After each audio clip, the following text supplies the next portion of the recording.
we had already determined a lot of like the themes that were going to be in it. This idea of luck and how there's good days, there's bad days, and everybody has both. We tied that into the imagery of nature. The Jersey Shore devastation had a much more complete story with storms, floods, and fire. So the basic arrangement and dynamics of the music were influenced by that. But the story of the guitar was not even developed yet, nor was the guitar itself restored and playable. That made writing lyrics exceptionally difficult. You couldn't like try something and say, I don't like that. It was just, you just had to imagine what Max might be able to do. So like the first set of lyrics that we had and the first version of the melody is like a shadow of what it ended up becoming because we changed it so much. We lived for I mean, practically a year, or the better part of a year, with this song as an instrumental. Kind of wrote ourselves into a corner because it had to fit the framework and it had to fit that key. It felt like 3 different songs. Yeah. And we really were not happy with that. That was not what we were going for. We totally made this like an uphill battle. We didn't want it to be a musical theater number, but even from that first writing session, you could see me there going, musically we're clearing the stage, getting ready for the next act, and then here it comes. I mean, it's fine that it ended up there, you know, in the long run, but it took such a long time to just accept that that's what it was. Yeah, you know. We met here at least once to work on just the vocal melody. I figured if I could at least have a riff to use as a template, maybe I could find things that would phonetically, I suppose, fit that.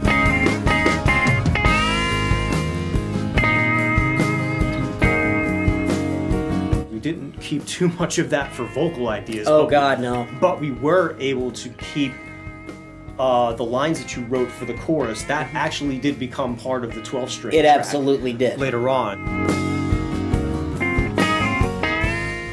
By now it's just you and me. You know, the blind leading the blind here.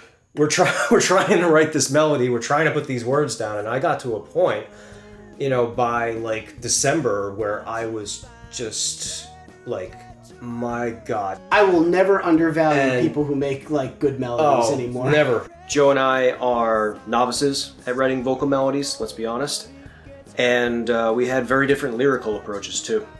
Eventually, we figured out that we worked best bouncing ideas off of each other in a room together. And that's when it became a real collaboration. We met up here at your place. We did an all-nighter. You got here at like 6 at night. Yeah. You left at 6 in the morning. Yeah. We made progress. We made a little progress. Even though now we could communicate much better, we were still hitting a wall with the writing. This happened a lot when we were kids too. And just the same, I got a bit of an attitude about it. I thought, well, if none of this is satisfactory, then screw it, I'm starting over.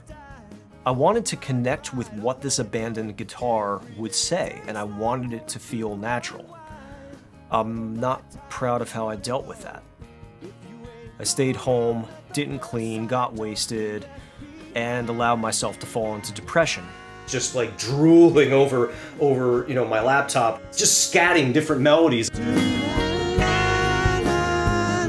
Eventually, the writer's block cracked. That part was great. What was not was now I was sullen and bitter in a time that was meant to be enjoyed. So I would never write like that ever again. Life throws you enough to get depressed about without having to do it on purpose. I was feeling kind of frustrated. And I spoke to the music teacher at my school, and I was talking to him about how you and I had like edited the lyrics like 1,000 times. And he said, sometimes you have to realize that your over-analysis is creating your paralysis.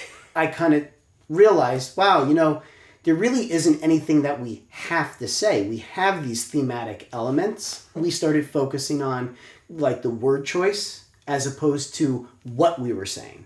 It kind of turned into something, and right when we were like, all right, we're almost there, I saw this and I'm like, you know what, I can help here. This is the sort of thing that I do at work. I get good structure. I work with texts. I work with lyrics. I work with poetry.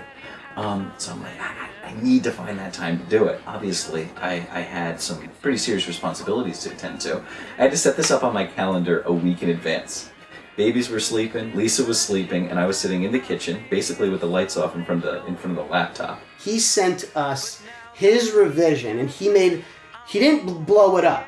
He made some melodic changes. Yeah. And he made some lyrical changes. We finally... It got the momentum going. It was the pivot point. From that point on, writing, revising the lyrics was so much simpler because we finally had melodically and thematically a way to tie everything together. These are the types of things you could do with your cousins that you've been collaborating with things on since the Monkey Show, so it worked out okay.